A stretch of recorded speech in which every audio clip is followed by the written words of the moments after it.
Hi everyone, welcome you all on Law Vita. My name is Aradhya Gupta, and today in this lecture we'll be discussing a topic of interpretation of statutes. Last lecture में हम लोगों ने introduce किया था interpretation law क्या होता है, objective क्या है, मीनिंग क्या है, कुछ इंपॉर्टेंट डेफिनेशंस क्या हैं. एंड आई होप आप लोगों को वो वीडियो पसंद आया हो और आपके यूज़फुल रहा हो. लिंक जो है उस वीडियो का वो डिस्क्रिप्शन बॉक्स में है. ये सेकंड लेक्चर है इंटरप्रिटेशन लॉ का, जिसमें हम लोग आज एक पर्टिकुलर टॉपिक डिस्कस करेंगे जो कि है इंटरनल एड्स टू इंटरप्रिटेशन. तो पहले ये जानेंगे कि एड्स क्या होते हैं, इसकी ज़रूरत क्या है. और बेसिकली दो तरह के एड्स होते हैं, कहता है इंटरनल एड्स और एक होते हैं एक्सटर्नल एड्स, जो कि एक्सटर्नल एड्स हम लोग नेक्स्ट लेक्चर में कवर करेंगे. यहाँ सिर्फ इंटरनल एड्स डिस्कस करे जाएंगे. ठीक है, तो शुरुआत करते हैं लेक्चर का. सबसे पहले जानते हैं कि एड्स क्या होते हैं. So an aid is considered as a tool or device which help in interpreting a statute. अभी यहाँ तक समझते हैं. देखो एड्स क्या है, वो टूल है, वो डिवाइस है, वो इक्विपमेंट्स है, वो हेल्प्स है जो कि मदद करते हैं क्या करने में, इन इंटरप्रेटिंग अ स्टैट्यूट. हम इंटरप्रिटेशन ऑफ स्टैट्यूट का ये जो टॉपिक है, ये जो सब्जेक्ट है, इसमें क्या करते हैं हम.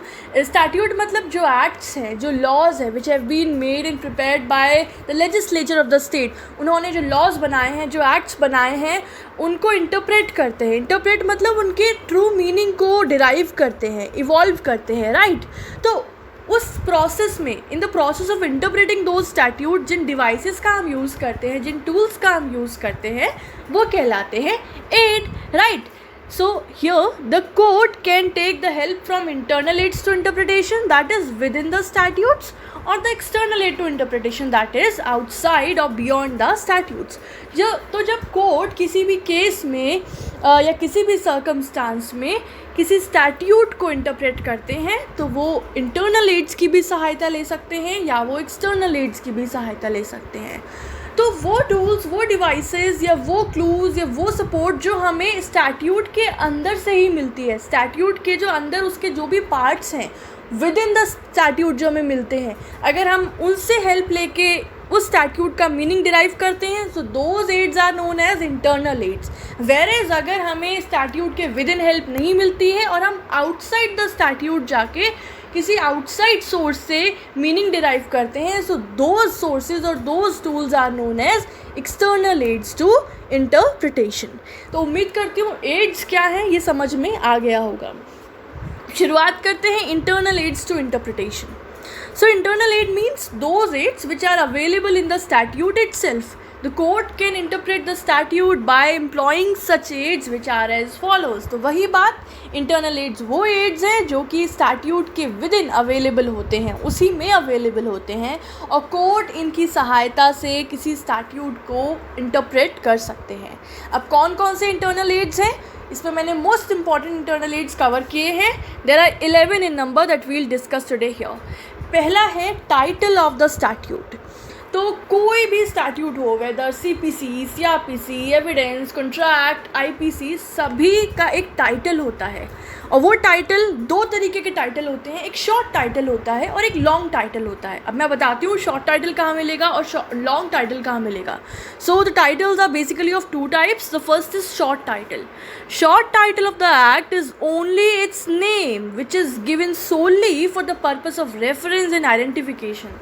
तो शॉर्ट टाइटल मतलब कि जो उस एक्ट का, जो उस लॉ का नाम है, वही है शॉर्ट टाइटल, जो कि सिर्फ यूज़ किया जाता है किसी रेफरेंस पर्पस से या आइडेंटिफिकेशन पर्पस से कि ये लॉ क्या है, इस लॉ का नाम क्या है.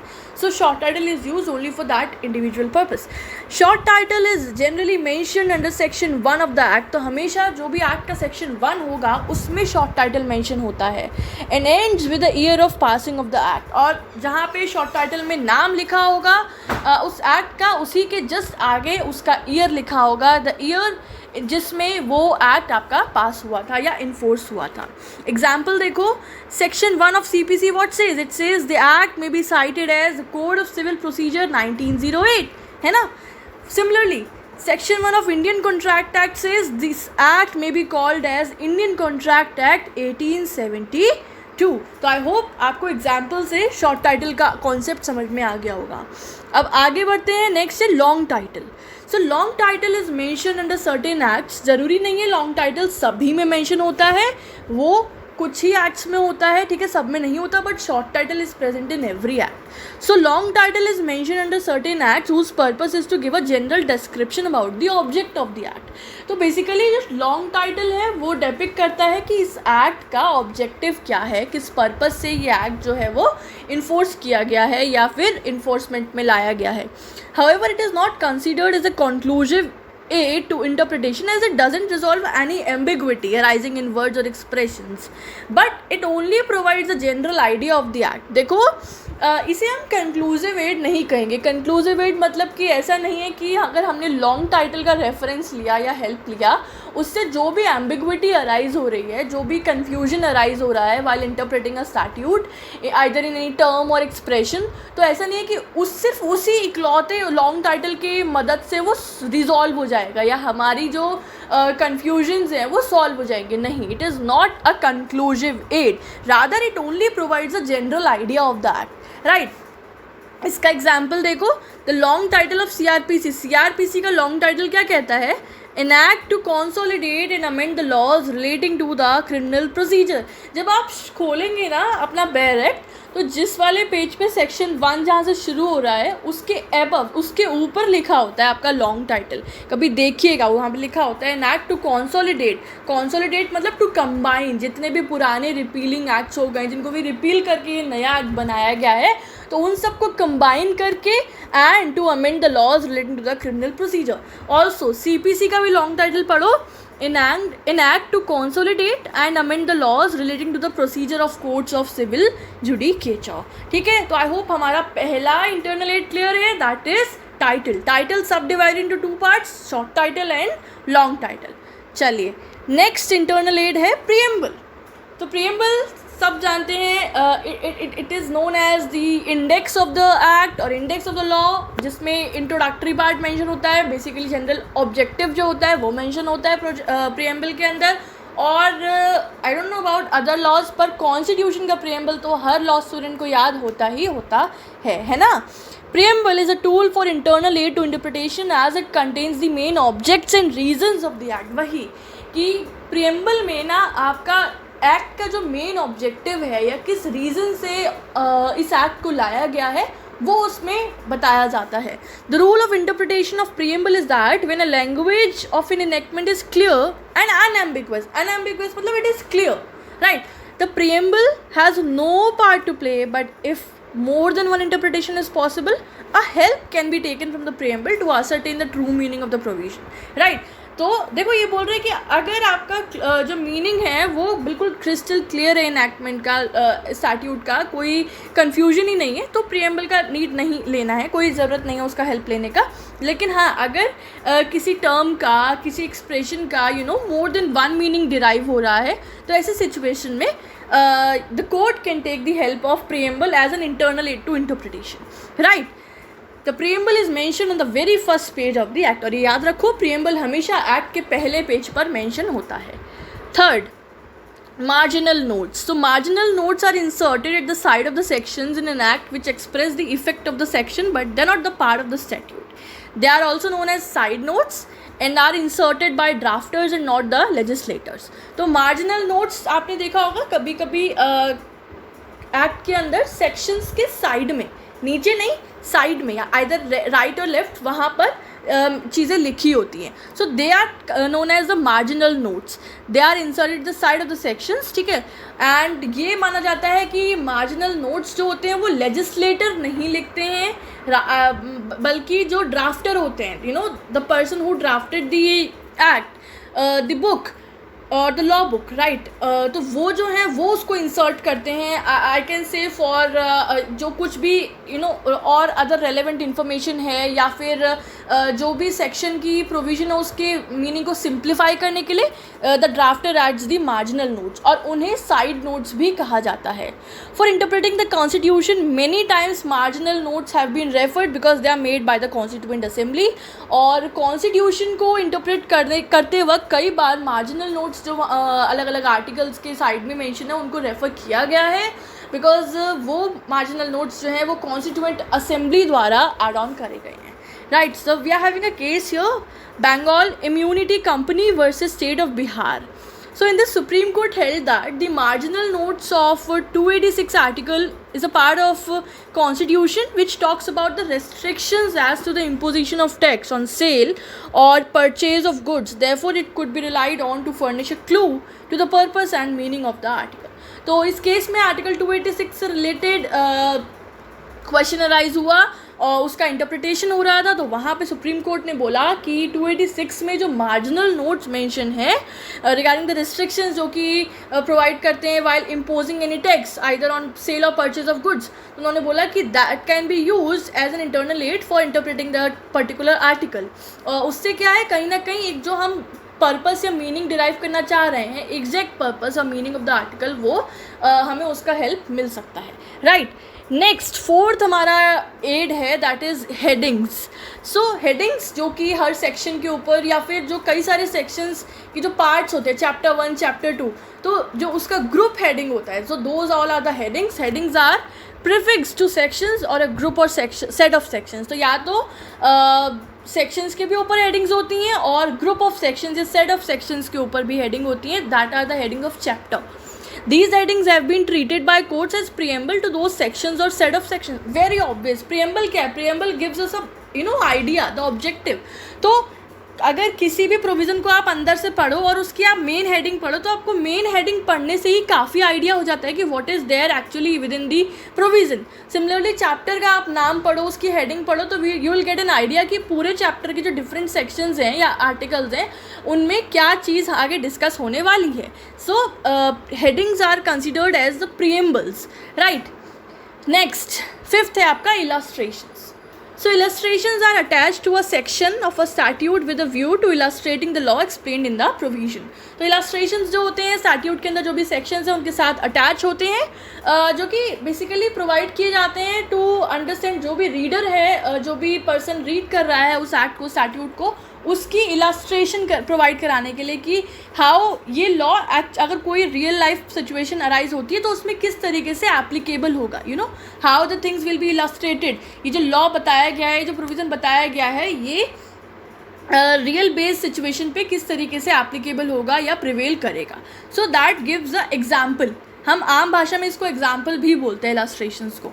सच illustrations manifest the intention of the legislature and can be referred in the case of ambiguity और रिपग्नेंसी. अब बिकॉज ये statute is what, statute is a law made by legislature, तो यहाँ पे इलस्ट्रेशंस कहीं ना कहीं लेजिस्लेचर के इंटेंशंस को डिराइव करते हैं, मैनिफेस्ट करते हैं. इसीलिए अगर कोई एम्बिग्विटी, कोई कन्फ्यूजन, कोई भी अनक्लैरिटी होती है वाइल इंटरप्रेटिंग एनी स्टैट्यूट, तो वहाँ पे इलस्ट्रेशंस का इस्तेमाल किया जा सकता है. However, the court emphasized through various judgment that it doesn't explain the whole principle explained. In case of repugnancy between section and illustration, the section will prevail. So, भाई बहुत सारे केसेस में कोर्ट्स ने ये बोला कि जो इलस्ट्रेशंस है ना, हम हर वक्त उन पे होलली एम्फेसाइज नहीं कर सकते वाइल इंटरप्रेटिंग, बिकॉज जो इलस्ट्रेशंस हैं वो कंप्लीट आइडिया नहीं देते हैं of the whole principle which have been explained in the particular provision. Right, also एक बात और बोलिए यहाँ पे कि अगर किसी सिचुएशन में सेक्शन और उसके इलस्ट्रेशन में कोई रिपग्नेंसी, कोई डाउट क्रिएट होता है, कोई कन्फ्यूजन क्रिएट होता है, कोई कॉन्ट्राडिक्शन क्रिएट होता है, तो वहाँ पे सेक्शन जो है वो प्रिवेल करेगा बिफोर द इलस्ट्रेशन. ठीक है ना. नेक्स्ट है आपका एक्सप्लेनेशंस. देखिए वैसे ही लेक्चर लंबा हो रहा है और आप कहेंगे it's just a small topic और जल्दी से कवर करो, रीडिंग करके भी आप समझ सकते हो, लेकिन अब because I am providing you a lecture, तो यहाँ पे ज़रूरी है कि whatever I have mention in my notes that needs to be clear to you कि वो किस पॉइंट ऑफ व्यू से लिखा गया है और उसका क्या वर्ड टू वर्ड मीनिंग है.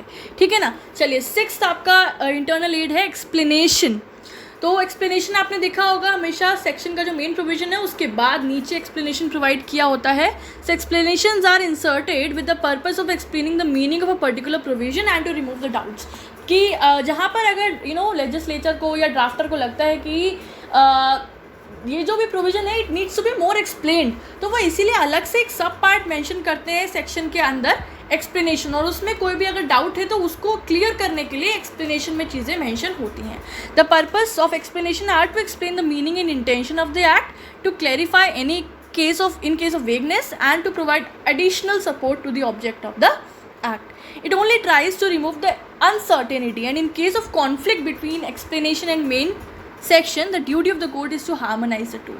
तो देखो explanation का objective सिर्फ यही है कि किसी भी तरीके की uncertainty, unclarity जो है उसको remove करना, और अगर किसी सिचुएशन में एक्सप्लेनेशन और मेन सेक्शन में कोई भी कॉन्फ्लिक्ट अराइज होता है तो कोर्ट का ड्यूटी है कि वो उन दोनों को हार्मोनाइज करके एक फाइनल डिसीजन डिराइव करें. ठीक है. नेक्स्ट आपका इंटरनल एड है डेफिनेशन या फिर interpretation clause, as we all know, जिसमें आपके कुछ इंपॉर्टेंट टर्म्स जो throughout the section, throughout the statute use किए गए हैं अलग अलग सेक्शंस प्रोविजंस में, उनका वो मीनिंग मेंशन होता है जो कि उस एक्ट में, स्टैट्यूट में एप्लीकेबल होगा. ठीक है. मतलब बार बार आप जहाँ पे फॉर एग्जांपल रिपग्नेंसी वर्ड यूज़ हो रहा है थ्रू आउट द एक्ट, तो अब आप जहाँ पे रिपग्नेंसी यूज़ हो रहा है उस पर हर बार उसका थॉरो मीनिंग प्रोवाइड करोगे तो वो रेपिटेटिव हो जाएगा. इसीलिए रिपग्नेंसी वर्ड तो हर जगह यूज़ होगा, लेकिन उसका क्या मीनिंग है विद इन द एक्ट वो आपके जो इंटरप्रिटेशन क्लॉज है उसमें प्रोवाइड किया जाता है. आइदर सेक्शन 2 या सेक्शन 3 जो है उनमें आपका स्टैट्यूट के definition clause provided होता है. It defines certain words which have been used elsewhere in the body of the statute with the purpose to avoid necessity of frequent repetition in the describing the subject matter. जो बात मैंने बोली वही यहाँ लिखी है. And extend the natural meaning of some words as per the statute. It also defines the intention of the legislature in respect of words which have been mentioned in statute. Basically बताता है कि इस statute में इस particular word का क्या मतलब है और किस इंटेंशन से ये वर्ड जो है इस स्टैट्यूट में इस जगह पे कैसे यूज़ किया गया है या क्यों ऐड किया गया है. सो इट बेसिकली टेल्स कि इस वर्ड को लेके लेजिस्लेचर का क्या इंटेंशन था while putting it within the statute. The rule of interpretation is that whenever the word means are use in the definition it makes the definition exhaustive and it doesn't allow to interpret the definition widely. कि अगर किसी भी definition में it means लिखा है तो it shows कि वो डेफिनेशन एग्जॉस्टिव है. और एग्जॉस्टिव मतलब कि it doesn't provide any space to allow any other meaning और एनी अदर इंटरप्रिटेशन. जितना उस वर्ड के मीनिंग में लिखा है, डेफिनेशन में लिखा है, सिर्फ वही एप्लीकेबल होगा, अलग से आप उसमें इंक्लूड नहीं कर सकते हो. और अगर किसी डेफिनेशन में मेंशन है it includes, but if the word include is used in the definition then it provides the widest interpretation possible to the definition or enlarge the ordinary meaning of the word. तो वहाँ पे there has to be the space for including or interpreting the particular word in the widest sense possible by the court. तो यहाँ पे आपको ये चीज़ जाननी ज़रूरी है कि अगर वर्ड के मीनिंग में मीन्स लिखा है तो क्या नेचर है उस डेफिनेशन का, और इंक्लूड लिखा है तो क्या. तो आई होप आप लोगों को ये समझ में आया होगा. However, if the definition clause will result in any absurdity, the court will not apply such definition. हाँ, यहाँ पे ये भी बोला गया है कुछ केसेस में कि अगर डेफिनेशंस जो हैं, डेफिनेशन क्लॉज जो है, अगर हम उसके मीनिंग को अप्लाई कर रहे हैं तो कहीं ना कहीं एब्सर्डिटी, अनक्लैरिटी या फिर कंक्लूजन डिराइव नहीं हो पा रहा है which the court desires to have. तो वहाँ पे court will not apply such definitions. Court के पास यहाँ पे डिस्क्रिशन होता है. Also, the definition clause of one act can't be used to explain the same word used in another statute except in the case of statutes in peri materia. और यहाँ पे ये बात भी ध्यान रखनी है कि एक एक्ट का या एक स्टैट्यूट का जो डेफिनेशन क्लॉज है उसमें जो मीनिंग है वो आप अप्लाई नहीं कर सकते हो उस सेम वर्ड का अगर यूज़ है किसी और स्टैट्यूट में. मतलब हर स्टैट्यूट में जो मीनिंग होगा उस किसी पर्टिकुलर वर्ड का वो अलग अलग होगा. यू कांट अप्लाई किसी CPC में अगर आपका वर्ड आपका CPC में अगर कोर्ट का मतलब कुछ है तो CRPC के डेफिनेशन क्लॉज में अगर कुछ और है तो यू कांट अप्लाई, एक दूसरे का नहीं अप्लाई कर सकते हो मीनिंग. जो उसके डेफिनेशन क्लॉज में मेंशन है सिर्फ वही आप अप्लाई करोगे, राइट. लेकिन हाँ, सिर्फ उस तरह के स्टैट्यूट्स में आप अप्लाई कर सकते हो मीनिंग अगर statutes are based on a similar subject matter. Pari materia मतलब दोनों का सब्जेक्ट मैटर सेम है. तो clear. We have a case here, Mahalakshmi Oil Mills versus State of Andhra Pradesh. In this case, interpretation of word tobacco was in question, which said tobacco means any form of tobacco, whether cured or uncured, manufactured or not, and include leaf, stalks and stems of tobacco plant. The Supreme Court held that definition is exhaustive and refused to include tobacco seeds under the definition of tobacco. तो इस particular case के अंदर tobacco word का interpretation किया जा रहा था and definition clause में लिखा था tobacco means this all, right. Supreme court ने बोला कि ये डेफिनेशन एग्जॉस्टिव है because it use word means, therefore tobacco seeds tobacco के डेफिनेशन में नहीं इंक्लूड होंगे बिकॉज उसकी डेफिनेशन में ऐसा मेंशन नहीं है। और अगर डेफिनेशन एग्जॉस्टिव होती, मैंने बताया, तो वहाँ पे आपका वाइडर स्कोप अवेलेबल नहीं होता है। You can't apply anything out of your own, जो भी डेफिनेशन में मेंशन है वही अप्लाई होगा। क्लियर ना? चलिए, 8th इंटरप्रिटेशन एड है आपका punctuation. So punctuation is put in the form of colon, semicolon, comma, full stop, dash, hyphen, brackets, etc. तो punctuations ये सब mention होते हैं। आपने सबने बैरेक्ट्स पढ़े हैं तो पता होगा, कई सारे कॉमास होते हैं, सब ब्रैकेट्स होते हैं, हाइफिन्स होते हैं, डैश लगा होता है, फुल स्टॉप होता है। तो ऑब्वियसली वो डेकोरेशन पॉइंट ऑफ व्यू से तो है नहीं, उनके कोई ना कोई मेजर पर्पस है, ठीक है, इसीलिए उनको एड ऑन किया गया है। So the rule of interpretation is that while interpreting the provision in punctuated form, if court feels repugnancy or ambiguity, the court shall read the whole provision without any punctuation. देखो, general rule ये है कि आप जब आप bare act पढ़ते हो, interpret करते हो, तो आपको पंक्चुएशंस को भी संग में लेके रीड करना है, अदरवाइज जो है मीनिंग हो सकता है जो लेजिस्लेचर ने इंटेंड किया है, और अगर आप पंक्चुएशन अवॉइड करते हो तो आप उसका कुछ और मतलब निकाल लो, ठीक है। इसलिए आपको पंक्चुएशन के साथ रीड करना है। लेकिन यहाँ पे रूल ऑफ इंटरप्रिटेशन में ये भी है कि अगर वाइल इंटरप्रेटिंग एनी प्रोविजन और आप पंक्चुएशंस को भी रीड कर रहे हो, पंक्चुएटेड फॉर्म में उसको इंटरप्रेट कर रहे हो, और अगर कोर्ट को लग रहा है कि पंक्चुएशंस यूज़ करके कहीं ना कहीं रिपग्नेंसी और एम्बिग्विटी अराइज हो रही है, अनक्लैरिटी अराइज हो रही है, तो वहाँ पे कोर्ट जो है वो होल प्रोविजन को विदाउट एनी पंक्चुएशन भी रीड कर सकते हैं, ठीक है। It is again as per the description of the court. So this was 8th internal 8 punctuation. 9th है schedules. So schedules are the part of statutes which are mentioned at the end of the act. तो schedules जो हैं वो act के सबसे and में mention होते हैं। स्केड्यूल फॉर्म 1, फॉर्म 2, फॉर्म 3 आपने देखा होगा, मेंशन होता है। नहीं देखा है तो अभी कोई भी बैरेक्ट पिकअप करिए, आपको शेड्यूल्स जो हैं वो एक्ट के एंड में मिलेंगे। It contain the details of prescribe forms and contain subjects in the form of list. In the case of a clash between schedule and main body, the main body shall prevail. देखो, जैसे कई बार होता है ना कि for example अगर CrPC में कंप्लेंट्स मेंशन है तो वहाँ पे मेंशन होगा the form of complaint is provided in the particular form on the in particular schedule. तो शेड्यूल में बेसिकली डिफरेंट फॉर्म्स प्रोवाइडेड होते हैं जो कि throughout the statute mention है, form number 1, form number 2 and so on. Plus उस या फिर किसी पर्टिकुलर सब्जेक्ट मैटर में जो लिस्ट है उस लिस्ट को भी प्रोवाइडेड होता है इन द डिफरेंट शेड्यूल्स। और यहाँ बोला गया है कि अगर शेड्यूल में और main body of the act में अगर कोई भी क्लैश या कॉन्फ्लिक्ट अराइज होता है तो मेन बॉडी ही प्रिवेल करेगी। इसमें एक example we have put in here. Article 1 of the constitution provides that India shall be a union of state, है ना। And in schedule 1 name of the state with its territories are mention. अब जैसे article 1 में mention है कि India shall be a union of state, तो अभी union of states जो लिखा हुआ है तो शेड्यूल 1 में प्रोवाइड है कि what are all the name of the statute along with the territories have been mention in schedule 1। Clear? I hope चीज़ें समझ में आ रही होंगी। Everything is very important for all of you, ठीक है। 10th इंटरनल एड है हमारा प्रोविज़ो। अब देखो 10th और 11th बहुत ध्यान से सुनना, थोड़ा कन्फ्यूजन हो सकता है but I will try to figure out everything smoothly.